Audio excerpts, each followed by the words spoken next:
What we're going to do is I'm going to ask you a number of questions. Shot clock. Most of them are going to pertain to church planting. Some of them just more to get to know you and for our listeners to know who the real Heiden Ratner is. But you're going to have just a shorter amount of time to answer these questions. I spoke with Dahadi about this, and he wanted to remind us that it's only the Little League that doesn't have a shot clock. So 35 seconds is college, 24 seconds is NBA, and he said you're a pro, so he anticipates seeing you do most of these answers in about 24 seconds or less. Family, multiplication, restoration. I'm Dahadi Lewis. Join me, Noah Oldham and Heiden Ratner, as we come to you from Atlanta, St. Louis, and Las Vegas, as we seek to add value to your church planting journey. We'll have real-time, authentic conversations that are relevant to the life of the church planter and pastor.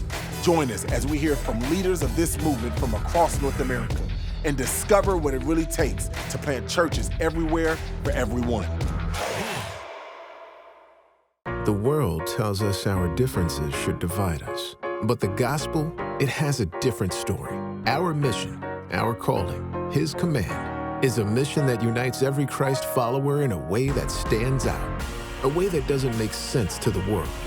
Join us June 13th and 14th at Send Conference to be refreshed and celebrate the church together on mission. A free event hosted by the International Mission Board and North American Mission Board of the Southern Baptist Convention. Learn more at sendconference.com. Welcome to another episode of the We Are Send Network podcast. My name is Noah Oldham, the lead pastor of August Gate Church in St. Louis, and joined by Heiden Ratner, senior pastor of Walk Church in Las Vegas, Nevada. What's up, brother? Hey, man. How's it going? I got something to correct you on just briefly, man. It's Nevada. Nevada. What did I say? It's not easy. Nevada. Oh man, it's not what you guys say out there. Well, hey, this is us learning how to be more missionally correct. I like That's right. that. I like that. We're contextualizing. You got to teach me some of the language from the Lou. Oh yeah, one day, man. Well, hey, it's just you and I holding it down today. Dahadi is traveling, leading out with Send Network and some SBC stuff around the country, and so you and I are holding it down. Excited though to jump in with you. So good. It's always an honor to be on here with you, Noah, and I'm ready to learn. I'm ready to lean in and grateful for this podcast. Let's get better today. Man, I thought we could learn from you today. So I've got an idea today for a new format. So I listen to a podcast that every week, and one of the formats they use is this thing called the 2-minute drill. And it really resounds with me because I was a football player, played college football, 2-minute drill, end of the game, got to make it happen. And but I thought, hey, Heiden, he's a basketball player. Dude played professional ball overseas. I want to do something that's a little bit different. So I'm calling this shot clock. What we're going to do is I'm going to ask you a number of questions. Shot clock. Most of them are going to pertain to church planting. Some of them just more to get to know you and for our listeners to know who the real Heiden Ratner is. But you're going to have just a shorter amount of time to answer these questions. I spoke with Dahadi about this, and he wanted to remind us that it's only the Little League that doesn't have a shot clock. So 35 seconds is college, 24 seconds is NBA, and he said you're a pro, so he anticipates seeing you do most of these answers in about 24 seconds or less. All right, man, here we go. I want to start 24 like Kobe. Ooh, man, ready. Hey, that's a great segue into the first question. So here's the first question for you, Heiden. Jordan or Kobe? Okay. Ooh, Jordan or Kobe. You know what? I'm a huge fan of both, but I'm a Jordan guy through and through. Kobe became Kobe because of Jordan. Oh, man. I'm rocking with Jordan. Oh, man. All right, another easy one, but I think your listeners want to know, what's the better shoe, J's or Yeezys? Ooh, man, I like what Yeezy's been producing lately on the comfort tip. But come on, you can never go wrong with a pair of J's, specifically Air Jordan 1s, 3s, or 11s. That's my style. Oh, okay. I'm gonna need to take notes here. You're my style guide for church planting. Hey, who's the best player that no one's ever heard of? Best player in the NBA that no one's ever heard of? The best player in the NBA that no one has ever heard of. Ooh, this is a good question. I'm having to process this because most guys you have heard of. I'm gonna go with Man, this is a tough It's one. straight from Dahadi. Dahadi said, give him this one. I'm trying to think of guys that I like that just aren't getting the love that they deserve. Let me go ahead and tap into, you know what? I like Zach LaVine right now from the Chicago Bulls, oftentimes overlooked as a dunker only. Like, man, he's got good bounce, but the guy is averaging nearly 30 points a game. He's bringing some momentum back to the Chicago Bulls. He's got game. Give him some love. Love that. It's really good because, often in church planting, we see the big dudes that have a name and have a platform that everybody's heard of.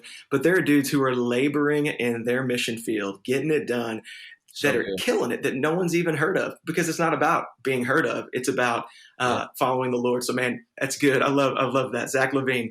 All right, let's get into some church planting questions. Okay, so honor is one of your core values. Why? Mm-hmm. Yeah. Well, first off, I think it's biblical. All throughout the Bible, Old Testament, New Testament, you see this subject of honor on display. And really, I feel like in the westernized world, or specifically in America, or maybe it's just Las Vegas, I feel like honor is oftentimes overlooked. I think especially for men, people feel uncomfortable celebrating and honoring other people. It feels weird. And we want to change that culture. We want it to feel like it's culture. It's who we are. And so we're called to outdo each other in showing honor. We need to live that principle out. Love it. Yeah, love it. Man, I've seen that core value on display in your life. I've seen it in other places. And when that is on display, it builds brotherhood. People want to be together. Come on. Man, love it. Love what you're doing there. Yeah. All right, here you go. What translation of the Bible does Walk Church use, and why? What translation do we use? We tend to use, I got one right here. That's an ESV translation, the English Standard Version of the Bible. From my understanding, the ESV, when it comes to the original language, Greek and Hebrew, and a little bit of Aramaic, combined with the English we speak of today, the closest version that I'm aware of to the literal word-for-word translation would be the ESV. I know the CSB is close. I know the NASB is great. The ESV is my lane. So that's what I memorized from, and that's what we've been preaching from. So that's where we landed. Love it. Love it. I know a lot of churches that same translation, same reason.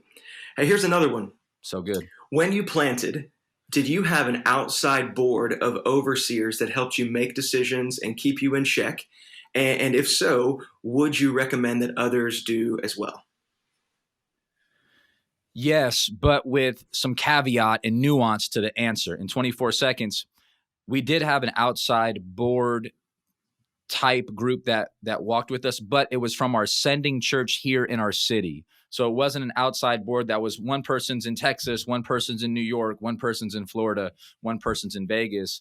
I think that there could be value in having those different spaces speak in or encourage the planter. But when it came to like a board helping us steward and be accountable and lead into my life, we wanted it to be local and people who knew me and knew my wife and knew our church planning journey and helped us establish our own. The goal was never for that board to be always the board. It was to help us shape our own. And when we were able to have our own and our own stewardship team, elders, et cetera, at Walk, we ran with it. And that's been our story till this day. So I would encourage other planters to start with some type of stewardship team, accountability board. But I think it needs to be people close to you, people not impressed with you, people that will help you get better. And then the goal should always be to have your own at some point. Man, I love that. Say that again. Sooner than later. You said people close to you and people not impressed with you, right? That would be my encouragement. Man, I tell church planners that too. You need to make sure you have people in your life that both love you but are not impressed by you. Because if you got a board of people who doesn't love you, they're not going to support you. It's going to become just another version of a taskmaster, but instead love you. But man, they love you enough to not be impressed. Dude, that's wisdom right there, Heiden. Thank you for that. All right, here's a practical question. I think a lot of churches are probably season to season are wading through. What's the perfect size for small groups? What do you think? Perfect size for small groups. I'm going to go with, maybe this could sound cliche, but Jesus set the tone with 12. I love that number 12. I think it's not so small that it, is there any momentum on this? 12 is a good number for a living room, a meeting, a small group. We're going out somewhere. We're doing something together. When it goes beyond 12, it feels like kind of big. It loses some intimacy. Sure. When it's smaller than 12, it could just maybe be a little awkward at times. But there also is value in the 3-person group, which Jesus also modeled, kind of his VIP team. But I love the number 12. We aim and coach we call them charge groups here at Walk Church. We say your charge group should be anywhere from 3 to 12. If it's more than that, 12. think multiplication. Man, love that. That's good. What a great purpose. All right. This one can get a little controversial. How long should sermons last in a church planting culture? Ooh, how long should sermons last? You know what? I want to just be contextual. Every culture's different. I do recognize that. I'll speak in Las Vegas culture, which is where our church is planted and where we're planting churches primarily. A 90% unreached culture. We're aiming for 35 minutes. That's our aim. We say, hey, we put in our planning center 35. Try your best to stick into that. If you go shorter, it's a win. But if you go longer, it could get risky, and it could create some squirming. You might lose people. Have I been a good model of that? No, but it's our aim. That's good. We had somebody chat Walk recently, and we said, hey, 35 is the goal. All right, sound good? Can you work with that? Yeah. Man, I love that. And just to build on that, then how long should the sermon be? Or not the sermon, how long should the entire service be? If the sermon's 35 minutes, how long should the average service be? I think the service, I think a good sweet spot to aim for when it comes to a service, I would say, is an hour and 15. That's what we aim and plan for. On special days, for example, Easter's coming up, Christmas, some of those main special days, you may want to aim for like an hour 5. But I would encourage an hour 15. If you may have some more specialty moments that are built into the service flow, maybe go a little bit above that. But I've found that when you do less than an hour and 15, especially people that had to make a drive, feel like that was really short. I wanted to go longer. Mm-hmm. I mean, you want to make sure the service is a filet mignon, right? It's well, cut the fat out of it. Make sure every part is strong, is healthy, is meaningful, is valuable. And so when you can shape an hour and 15 service that is just impactful, I found that people walk away thinking, man, that was good. I want to go back. I want to invite somebody next week. That's good. That's our. That's really good. That's really good. All right. How often or how many times a month are you looking for a member of your church to be serving? How many times out of the 4 Sundays a month, how many times should a member be serving? Yeah. So we encourage people that are family at our church, family members of our church, that serving is not an option. Serving's an expectation. And so I think that every person that's a family member should be serving. I would even say 3 out of the 4 weeks in the month. There should be some space on our dream team where you have gifts to give. God has given you gifts to share. And so we want to encourage people to use them. And whether that's worship, greeting, usher, kids ministry, tech team, front of the house, back of the house, security, there's somewhere that you can use your gift, especially now that we have 2 services again. And maybe even just being an online host on Facebook and YouTube, live stream. Maybe it's directing a camera, but we need people. And so I think that it's an expectation. If we're going to call ourselves servants of Christ, we better serve. That's my thought. There you go. What about regular attenders? What about someone that's still plugging in, still checking things out at some level, but they want to be more involved? How often for them? Yeah, I think that it's a little bit looser as far as expectation. I still think we would call those people friends, right? They might not be family yet, but they're friends. We want you to get in on it too. And so some of the more entry-level serving opportunities that may not be frontline platform opportunities, we would encourage people to do that maybe twice a month. Hey, if you can serve twice a month, that would be helpful. And we would encourage them to get on a team. That's good. Yeah. That's good, man. All kinds of ways for people to plug in. What I've noticed is that people that are on the fringes, once they feel like they're relied on for something and they're responsible for something, they buy in. Yeah. They buy in. Good. Yeah. Everybody wants to be needed, man. Yeah.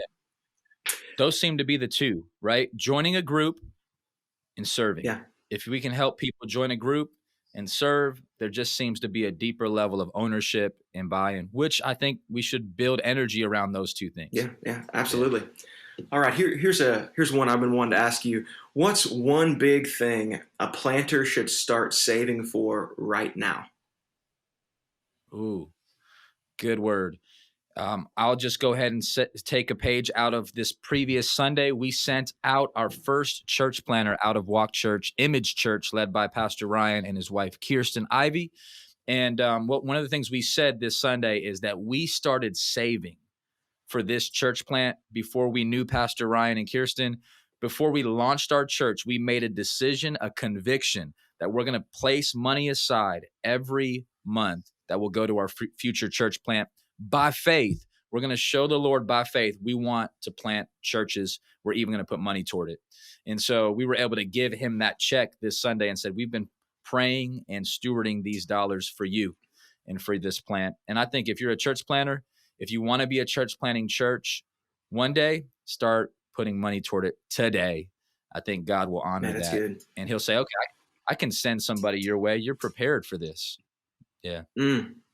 It's good. It doesn't have to be a lot. It could just be, hey, 1% of our monthly giving is going to go to our next church plant. That's a big deal. That's awesome. It is. It's huge.